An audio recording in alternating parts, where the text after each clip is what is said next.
Jake and Marcus were both 35 years old. They lived in the same city, earned exactly $95,000 a year, had $70,000 sitting in savings, and had the same goal: become financially independent without needing a six-figure salary forever. Jake looked at his savings and made the move that felt responsible. He bought a house. Marcus looked at the same $70,000 and made the move that felt almost boring. He rented a modest apartment and invested the difference. Jake thought he was buying an asset. Marcus thought he was buying flexibility. They both thought they made the smarter choice. They're both going to learn something uncomfortable. Because when you earn a good salary, staying broke usually doesn't happen because you don't make enough money. It happens because your money gets trapped in decisions that feel rich before they actually make you wealthy. And the gap between Jake and Marcus won't come from one dramatic mistake. It'll come from hundreds of small numbers nobody talks about. And to make this fair, we're giving them identical starting conditions. Same age, same $95,000 salary, same $70,000 savings, same city, same starting net worth, no inheritance, no lucky stock pick, no business windfall, just two people making two different decisions with the same money. Jake finds a three-bedroom house listed for $360,000. He puts down 20%, or $72,000. There's one problem. His entire savings account is $70,000. So he needs another $2,000 for the down payment, plus closing costs. He borrows $15,000 from family and uses the rest of his cash for closing.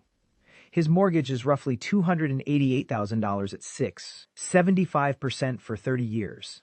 That puts principal and interest at about $1,867 a month.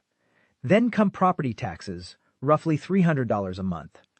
Homeowner's insurance, about $150. And maintenance.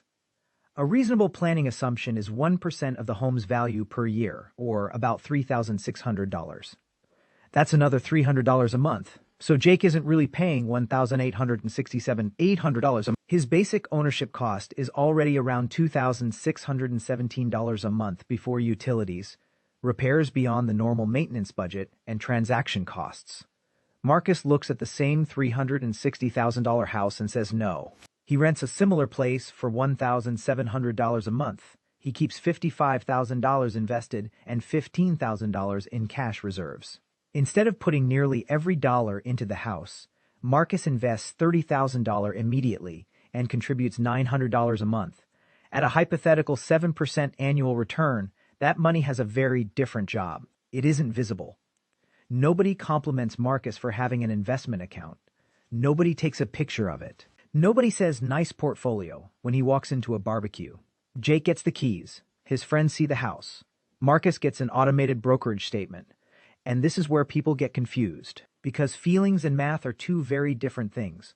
On day one, Jake feels richer. But feeling richer and becoming richer aren't the same event. Now let's run the numbers.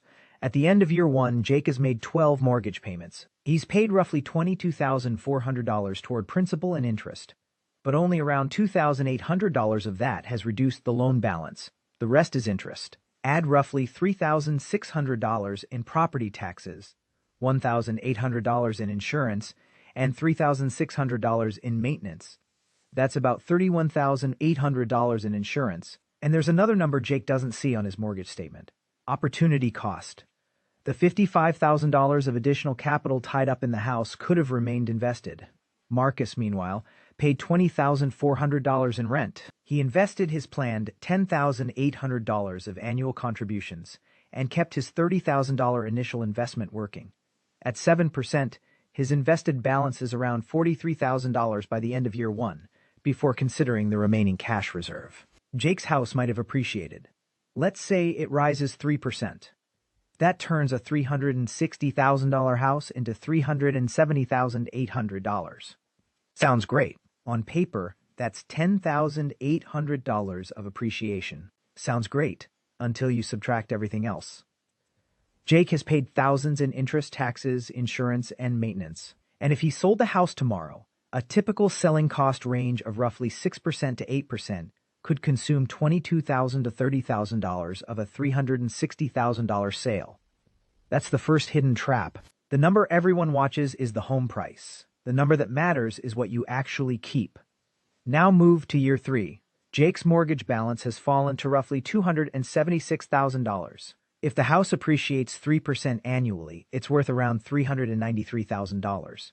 So Jake sees approximately $117,000 of gross equity, and that's where the story gets dangerous. Because gross equity isn't spendable wealth. He still owes the bank about $276,000. He'd also face selling costs if he wanted to turn that equity into cash. Meanwhile, Jake has paid roughly $67,000 in mortgage principal and interest over 3 years, plus around $10,800 in property taxes, $5,400 in insurance, and approximately $10,800 in maintenance. That's more than $94,000 in basic ownership costs. Marcus has paid about $61,200 in rent over those same 3 years, but he hasn't simply thrown away the difference. He's continued investing $900 every month. His original $30,000 investment plus those monthly contributions, growing around 7% annually, is now worth roughly $69,000. And because Marcus didn't empty his savings account into a down payment, he still has liquidity. That's important. Jake owns a house. Marcus owns investments in cash. Neither one is automatically winning yet. Now year 5. This is where the comparison starts getting uncomfortable. Jake's $360,000 house, growing at 3% annually, is worth approximately $417,000. His mortgage balance is around $267,000. That gives him roughly $150,000 in gross home equity. Jake looks at that number and thinks, I'm building wealth. And technically he is. But let's count the layers. Over 5 years, Jake has paid approximately $112,000 in principal and interest. Add about $18,000 in property taxes. Add $9,000 in insurance. Add roughly $18,000 in maintenance. That's about $157,000 in basic housing costs. And that doesn't include the $15,000 borrowed from family, closing costs, renovations, furniture, appliances, or the opportunity cost of his original cash. On paper, that's $150,000 of equity. Sounds great until you subtract everything else. Now look at Marcus. He's paid roughly $102,000 in rent over 5 years, but he has invested $54,000 through monthly contributions, plus the original $30,000. At a 7% annual return, his investment account is approaching roughly $110,000, and his cash reserve is still separate. Here's the important part. Jake has a larger-looking number attached to a physical asset. Marcus has a smaller-looking number attached to a screen, but Jake's number is concentrated in one property. Marcus's money can be sold in minutes. Jake's money can take weeks to months to unlock, and selling the asset can cost tens of thousands of dollars. So what's the flip point? It isn't year 1, it isn't year 3, and it isn't simply the moment one account becomes bigger than the other. The flip happens when you stop asking which person owns the more valuable thing, and start asking which person has accumulated more usable net wealth after every cost. Because that's the number almost nobody puts in the headline. And there's another problem Jake hasn't fully felt yet. The house doesn't just cost money when you buy it. It keeps asking for money after you buy it. A $4,000 air conditioning repair doesn't care that your salary is $95,000. A $7,000 roof repair doesn't care that the house appreciated. A $2,500 plumbing problem doesn't care that your mortgage balance went down. The asset can rise in value while your bank account falls. That's the part people miss. They confuse an appreciating asset with a painless asset, and Marcus has his own problem. His investments don't move in a straight line. The 7% assumption isn't a promise. There can be years when his portfolio falls 15%, 20%, or more. He can look at his account on a bad Tuesday morning and see less money than he had the month before. Jake doesn't get that same emotional experience from his house because the house isn't repriced every morning on his phone. But the value can still fall. He just doesn't get the notification. And that's why this isn't really a story about houses versus stocks. It's a story about what happens when a good salary creates enough cash flow to make expensive decisions feel affordable. Jake can afford the payment. Marcus can afford the investment. But affordability isn't the same as profitability. And by year 5, both men have learned the first half of the lesson. The flashy number can be real and still tell an incomplete story, because Jake's $150,000 of home equity is real. Marcus's roughly $110,000 portfolio is real. But neither number tells us what happens when taxes, maintenance, fees, selling costs, investment returns, and the next 15 years enter the picture. That's where the real wealth gap begins. Now move the clock forward to year 10. Jake's house, growing at 3% a year, is worth roughly $484,000. His mortgage balance has fallen to around $231,000, so his gross equity is approximately $253,000. That sounds enormous. On paper, that's $253,000. Sounds great until you subtract everything else. Over those 10 years, Jake has paid roughly $224,000 in mortgage principal and interest, about $36,000 in property taxes, $18,000 in insurance, and roughly $36,000 in property tax. That's approximately $314,000 just to carry the property. And remember the opportunity cost. The original capital Jake put into the house wasn't compounding in a diversified portfolio. His equity is real, but it's locked inside one property. Marcus's account tells a different story. If he continued investing $900 every month and earned an average 7% annually, his investment account would be around $218,000 after 10 years. And that's after paying roughly $204,000 in rent over the decade. So now the numbers are much closer than the first 5 years suggested. Jake has roughly $253,000 in gross home equity. Marcus has roughly $218,000 in investments. But Marcus has something Jake doesn't have in the same way: liquidity. If Marcus needs $20,000 tomorrow, he can sell investments. If Jake needs $20,000 tomorrow, he can't sell the kitchen. He needs a loan, a refinance, a home equity product, or eventually a sale. And this is where the hidden layers matter. The first hidden cost is maintenance. That 1% annual assumption means about $3,600 a year on a $360,000 house. Over 20 years, that's $72,000 before inflation. And some years won't be $3,600. One year might be $1,500. The next might be $12,000 because the roof, HVAC, or plumbing decides to become your financial emergency. The second hidden cost is transaction friction. Buy a property and you pay closing costs. Sell it and you may pay commissions, title costs, transfer taxes, repairs, concessions, and moving expenses. At 7% of a $484,000 sale, that's nearly $34,000. The house can appreciate $124,000 and still give you a much smaller amount of usable cash after debt and selling expenses. The third hidden cost is insurance and taxes. Neither one builds equity, yet Jake has to pay them every single year just to keep owning the asset. The fourth is concentration. Jake has roughly $250,000 tied to one address, one neighborhood, one local housing market. Marcus's portfolio can hold hundreds or thousands of companies through diversified funds. That doesn't eliminate risk. It changes the type of risk. The fifth is lifestyle inflation. And this one doesn't appear on a mortgage statement. Once Jake buys the house, he starts upgrading it. A $6,000 kitchen improvement here, $3,000 of furniture there, a $4,500 patio, a $2,000 lawn project. None of those expenses are necessarily bad, but if they happen because the house makes him feel richer, they're part of the wealth calculation. And that's why most people never discover why they stay broke on a good salary. They track income. They track the mortgage. They track the account balance. They don't track the entire system. Now, if I only showed you the downsides of buying a house, I'd be doing what every financial influencer does when they already know the conclusion they want you to reach. So let's steelman Jake's decision. There are real advantages. His mortgage payment doesn't automatically rise with inflation the way rent can. He gets leverage.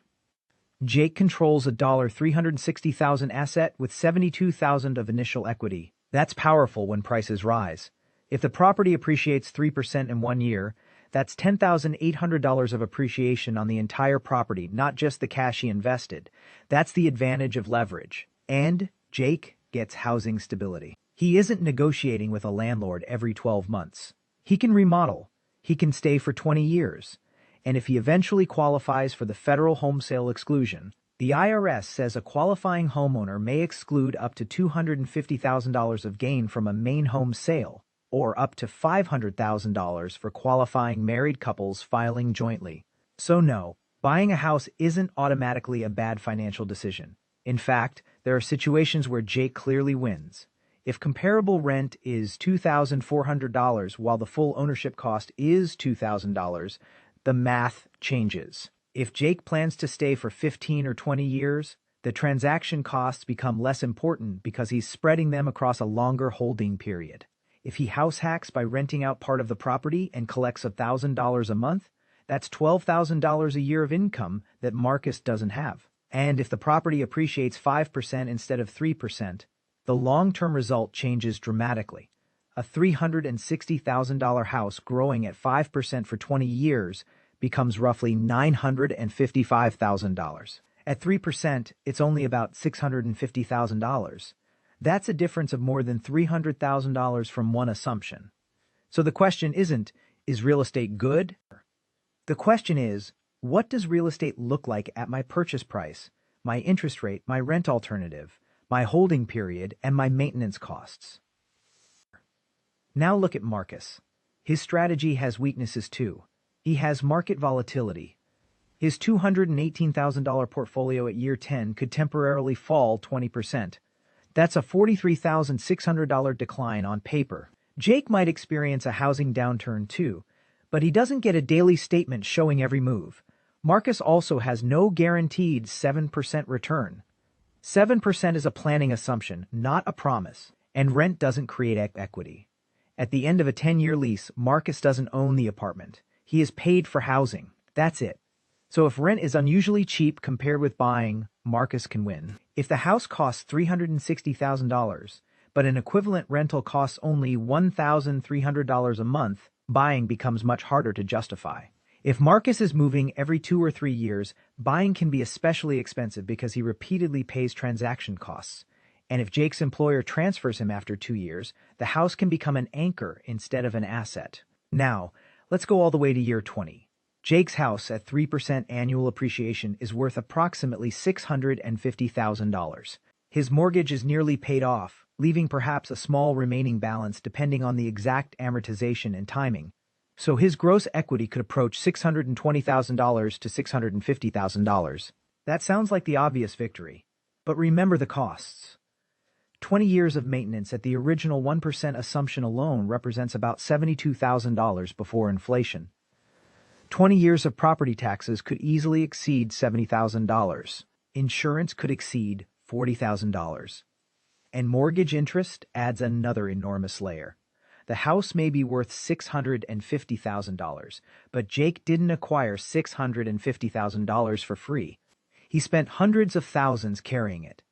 Marcus, meanwhile, keeps investing. If he contributes $900 a month for 20 years and averages 7%, that stream alone grows to roughly $469,000. Add the original $30,000 investment growing for 20 years, and that's roughly another $116,000. Together, Marcus could have around $585,000 in investments, and he still had flexibility throughout the entire period.